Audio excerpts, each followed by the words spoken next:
Hey guys, Mark Holmes here, and as always, thank you guys for watching, commenting, and subscribing to the Joe Boo Sports Report. Without you guys, this literally does not work. Hang on one second here.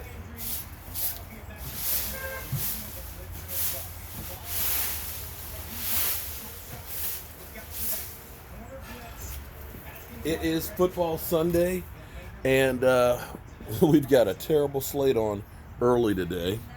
We got the battle for New York, the Giants versus the Jets as the early game, or the Ravens versus the Bungles.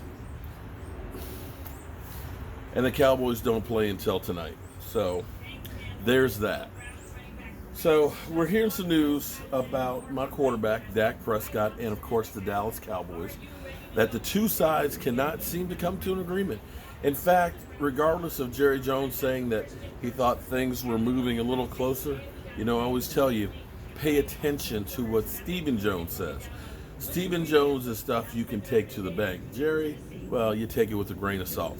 Great quotes. You love to listen to Jerry and stuff, but sometimes you don't always get the exact information exactly right. So that's where we are with that situation at the moment. It looks like, at least at the end of the season, before the beginning of the league year, before the beginning of the league year, that the Cowboys will probably be franchise tagging Dak Prescott, which basically gives them until the 15th of July to work out a long-term deal. They don't have a deal worked out on that, then he has to play on a franchise tag. And I'm sure a lot of you guys will say, well, fine, yeah, that way, if he ends up breaking his leg, then we don't have to keep him, we can let the bum go. That's what a lot of you will say. Some of you might even say, just let him walk. But understand this. The Dallas Cowboys, this year, are averaging about 440 yards a game offense. The NFL average is 367.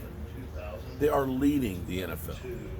And I know what y'all say, well, that's just Zeke Elliott. Well, guys, Zeke's averaging about 100 yards per game. So that means you're averaging about 300 yards a game passing. And believe me, we learned in 2015 because we had a great offensive line. We actually had a really good running back. We actually ran the ball almost as much yardage in 2015 as we did last year. But yet without Tony Romo, we won one game out of 12.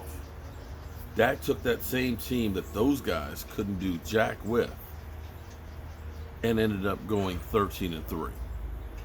For whatever reason, some of you guys just don't like Dak. I get that. I understand that. That's cool. But understand, good quarterbacks out there, there's not many of them. A lot of them get hurt. A lot of them have good games and bad games. But you're talking about a guy who is consistent. The bright lights, good Lord, they don't scare him.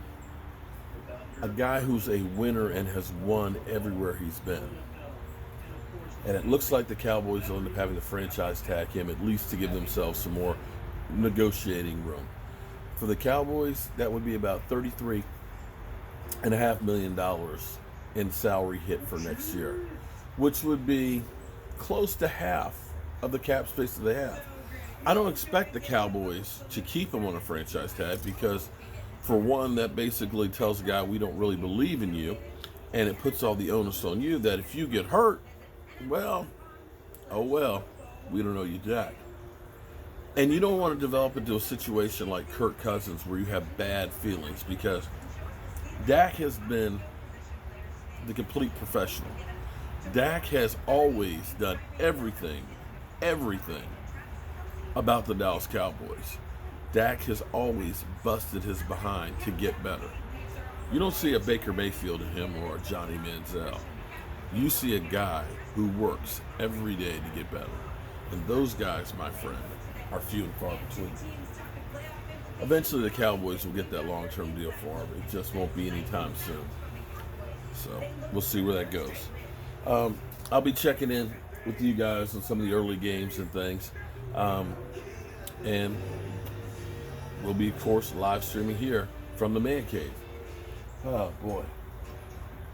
Can't believe I'm brushing leaves off the porch here after being in 80-some degree weather all last week. Oh, well. It is what it is. Get to work, Mark. I'll see you guys later.